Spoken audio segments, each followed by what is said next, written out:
Okay, there was a time when mathematicians decided that they were kind of sick of writing the radical sign. They'd rather figure out some way to represent radicals as exponents. So let's take a look at the simplest one. We're going to take square root of a. Well, we know that the square root of a times the square root of a equals a.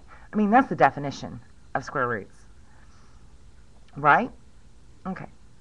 That times itself gives you that. Okay.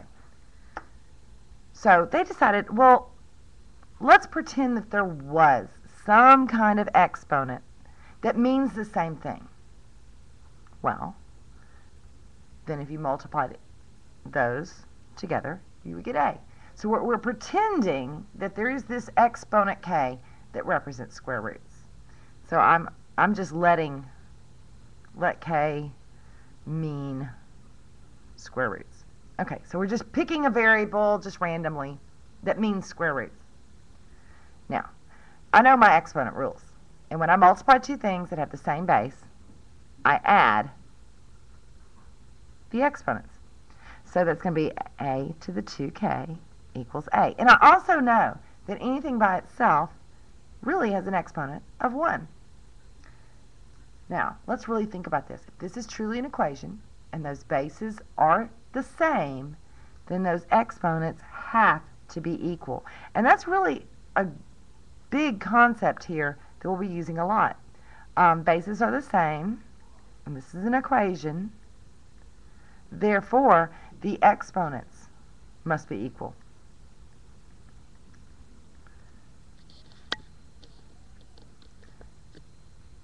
This means that k is 1/2. So what this is telling me is that the square root of 36 can be rewritten as 36 to the 1/2. Well, that just doesn't even make sense. That's silly. Or maybe not. Let me take a second and get my calculator. And let's test this theory. Let's see if that really does work. 36 to the 1/2.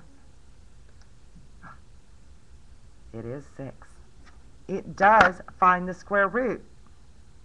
So it does work. So square root of 64, I can represent that as 64 to the 1/2, and let's see if we get the same thing.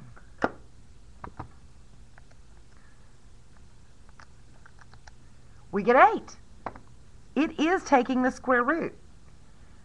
So let's think. How could we represent the cube root of something? Well, square root was 1/2. I'm going to go crazy on a limb and just say, what about to the 1/3? 27 to the 1/3. Better give me 3, huh? It does. Hey, that's even faster than sitting there and making a little tree and trying to figure out what the cube root of 27 is. Even fourth roots, 625 to the 1/4. And when I do that in my calculator, I again get a nice answer. So this is beautiful. But what if I still want to represent as a fraction, but I had a square root or cube root or whatever, and then an exponent on the outside? Well, that's okay. That's not a big deal.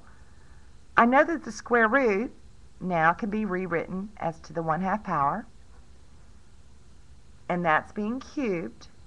Power to a power, 2 in the sky, you multiply. 1/2 times 3 gives me 3/2. Now, why is that helpful? Well, I can go the other way. What if I had something to the 3/2 power? Now I know what that means. That denominator tells me what kind of root I have. It tells me that I'm supposed to take the square root of 9 and then cube it. That's where that 3 comes from. Square root of 9 is 3. 3 cubed is 27. What about something even scarier?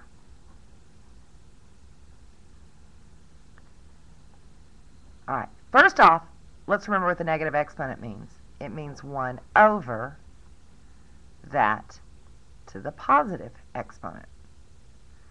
Now we can really break it apart. The 5 is in the denominator.